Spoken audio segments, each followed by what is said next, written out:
Hi, welcome everyone to another episode of Let's Talk Special Economic Zones. I'm your host Ainsley Brown, and in today's episode, I'm going to talk about trading in tasks and zones and how they trade in tasks.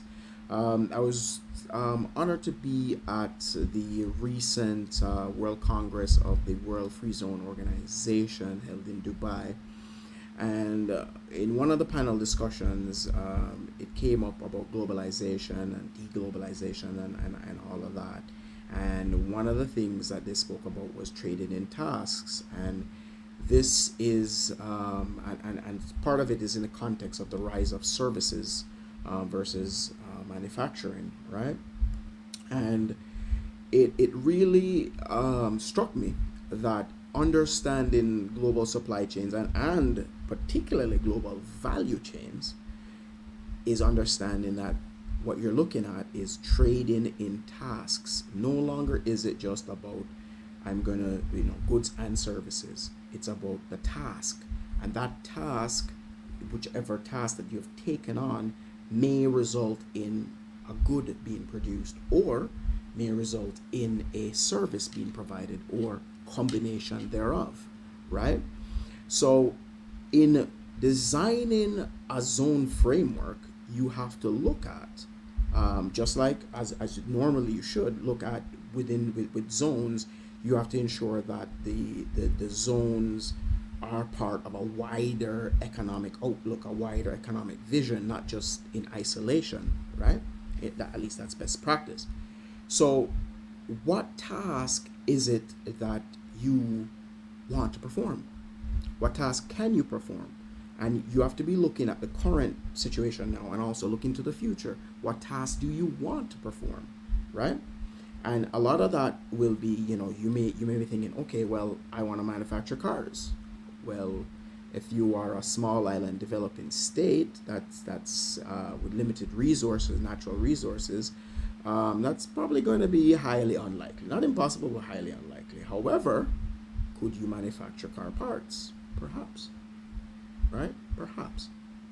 Or could you be doing analytics surrounding the automotive industry? Right? Perhaps. So, when designing or looking at what your framework is going to look like, it's important to really explore the tasks. What kind of tasks can you attract? What kind of tasks do you have the capabilities to do now? And what kind of task could you develop the capabilities, and how long will that take? So all of that has to be in that mix and in that soup. Now, if you already have a framework and you're looking at the industries that you should be targeting or amongst others, maybe you want to pivot away from what you're doing now and expand. Looking at the global value chain, the GVC, you're looking at the tasks. So what part of the value chain can you, or parts, because it does not have to be one part. Is it that I am only going to be doing the transshipment part? Am I only going to be doing the packaging and labeling versus doing the manufacturing, right? Am I going to be, so maybe I'm not geared towards pharmaceutical manufacturing. However, maybe I can do testing, right? Clinical trials, maybe. I don't know what your factor endowments are. But it's important, particularly in the context of a special economic zone, that you look from that perspective, particularly one, from the regulatory or regulator's perspective, and also from the operator, the person that operates the zone, which in some jurisdictions that may be one and the same person or entity. In other jurisdictions, those are separate. But then also, there may be private sector people that operate the zone who are attracting folks to come. This thinking also helps them to think about who am I supposed to be targeting? Who can I target, right?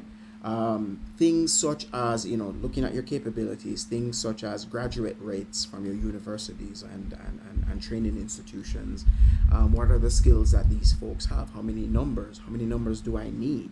So if I know that I have a cohort to graduate this year of 200 in a very specialized skill, and then I also have a cohort that graduated last year, so that's 200 already, 200 to come in a few months, and maybe the folks need 300.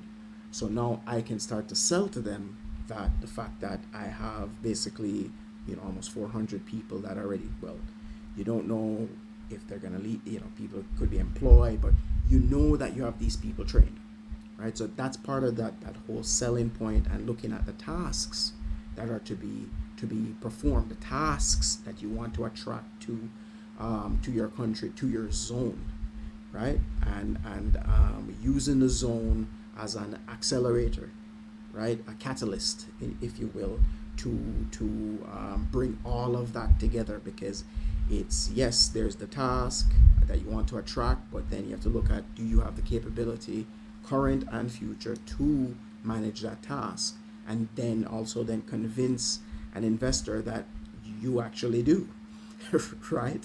And it's at a good price point for them to come and invest in your country. So it sparked that whole traded in tasks thing, kind of sparked a lot of ideas, a lot of concepts that you're going to see more of as I roll out more videos on this concept.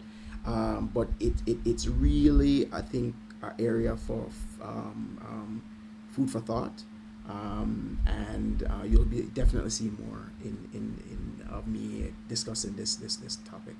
So if you like this episode, please like, share, subscribe. If you want to see me do a particular topic, or you just want to say hello, just leave me a comment down below, and I'll get right back to you. Bye for now.